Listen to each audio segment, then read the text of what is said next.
My name is Louise Murray and I am head of the Fable franchise working at Microsoft.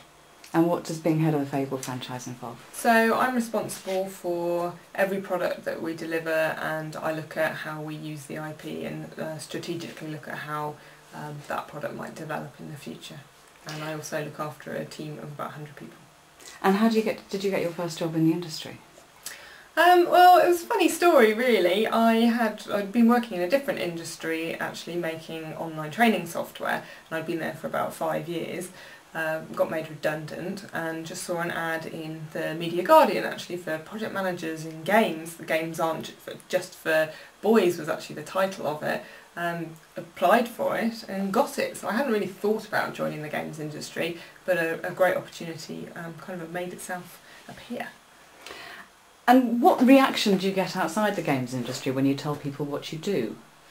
It's quite interesting actually, and it's changed over time. So typically with any male friends around my own age, they think it's brilliant and it's the most exciting thing that they've ever heard, and you know, just knowing someone who works in games and on big games is something very exciting to them.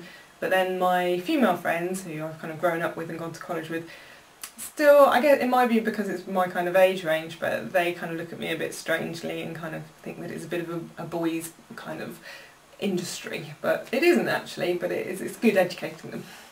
You're obviously very senior in the industry. Do you feel that you've had to work harder as a result of being a woman to get where you are now? Not really. I mean, I think working in the games industry, to succeed, you have to work hard. I think that's actually the same in anything in life. If you give it your all, you work really hard and you get there. I don't think it's really about gender, and definitely not in the games industry. Do you think the attitudes towards women in game development have changed over the past few years?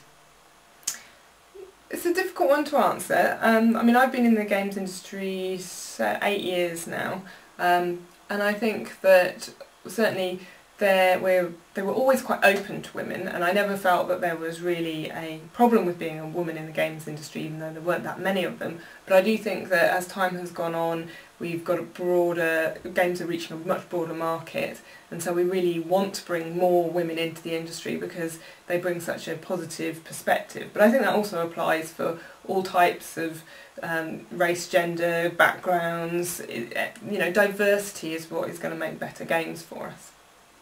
And what do you enjoy most about your job and working in video games in general?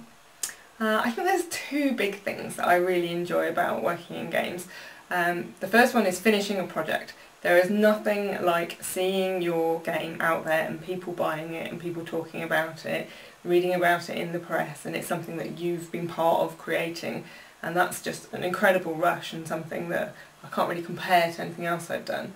And then the other side of it is the people. I've actually found through the years that I've worked in the games industry, the people have just been the most interesting, most diverse, friendly, approachable people. And so I've made some great friends, and that's what keeps me in the games industry. And can you show us your BAFTA and tell us how you got your BAFTA, please? So this BAFTA is for Fable II.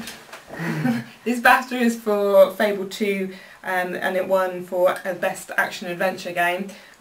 It's definitely a team effort. There's well over 500 people on the credits of Fable II, but it's something that we are incredibly proud of.